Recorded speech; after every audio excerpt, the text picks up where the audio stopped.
The Bunny Man. In Virginia lies the Colchester Overpass, also known as the Bunny Man Bridge. According to local legend, in 1904, a bus transferring patients from an asylum crashed nearby. All the patients except one were recaptured, but soon after, dead bunnies began appearing in the area, many of them hanged on the Fairfax Station Bridge. The first documented encounter with the Bunny Man occurred on October 19, 1970, when U.S. Air Force Academy cadet Bob Bennett and his fiancée were parked near the bridge. Bob reported seeing a figure in a white rabbit costume with long ears, who shouted at them for trespassing before throwing an axe that shattered their car window. However, his fiancée claimed the figure wore something resembling long, pointy headwear rather than a bunny suit. 10 days later, on October 29, 1970, construction security guard Paul Phillips encountered a similar figure at an unfinished house in Kings Park West. The figure, wielding an axe and dressed as a rabbit, shouted about trespassers and threatened to chop off Phillips's head. Phillips fled the scene. Following these reports, dozens of people claimed to have seen the Bunny Man. Though local law enforcement investigated, no leads were found, and the Bunny Man was never identified. The Green Man, known locally as Charlie No Face, the Green Man was actually a man named Raymond Robinson from Beaver County, Pennsylvania. At 8 years old, Robinson suffered a horrific accident while attempting to examine a bird's nest on a bridge near Beaver Falls. He touched a live power line carrying 22,000 volts of electricity, which left him severely disfigured, without eyes, a nose, or a right arm. Unable to work due to his injuries, Robinson crafted leather goods during the day and took solitary walks at night along State Route 351 to avoid alarming others with his appearance. His nocturnal walks became the stuff of legend, with drivers claiming to see his glowing green face in their headlights. He often chatted with curious teenagers and accepted cigarettes or beer from locals. Robinson continued his nightly walks until his death in 1985, leaving behind a story that blurred the lines between fact and folklore. The dead body. Under the mattress. Urban legends about dead bodies hidden under mattresses have an unsettling basis in reality.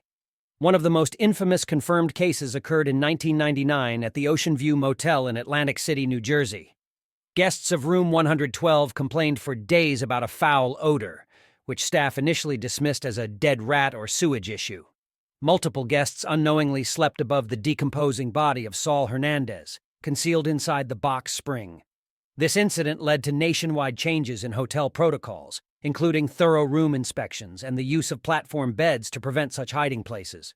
People in the walls. The chilling notion of someone secretly living within a home's walls has real-life parallels. In 1986, in Pepperell, Massachusetts, Daniel LaPlante was discovered living within a family's walls, accessing the home through a crawl space and emerging to eat their food and watch them.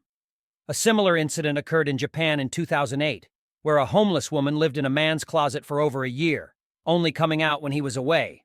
These documented cases lend credence to the unsettling urban legend of hidden intruders. Le Loyon. In the Malls region of Switzerland, the figure of Le Loyon became a local legend. First reported in 2003, residents described encounters with a tall figure wearing a military gas mask and a camouflage coat. The sightings were consistent, and in 2013, a local photographer captured an image of Le Loyon, validating the reports. Later that year, Le Loyon's costume was found in the woods along with a note explaining their retreat due to increased public attention. This rare urban legend is supported by both photographic and physical evidence. The North Pond Hermit. For over 3 decades, cabins in Maine's North Pond area were plagued by unexplained break-ins. The culprit, dubbed an urban legend, remained elusive until 2013, when police arrested Christopher Thomas Knight, a hermit living in the woods. Knight avoided human contact for nearly 30 years, surviving solely on stolen goods. He never used fire, moved only at night, and had no knowledge of modern technology, including the internet. Knight, who began his reclusive lifestyle at age 20, was eventually sentenced to 7 months in prison. As of now, he reportedly lives quietly in rural Maine. Candyman. The urban legend of Candyman, popularized by the film, involves summoning the figure by saying his name into a mirror. A real-life case from 1987 eerily mirrors this tale. Ruth McCoy, living in a Chicago housing project, called 911 to report an attack in her apartment. Her killers had entered by breaking through the connecting wall. This chilling real-life crime brought a new dimension to the Candyman legend.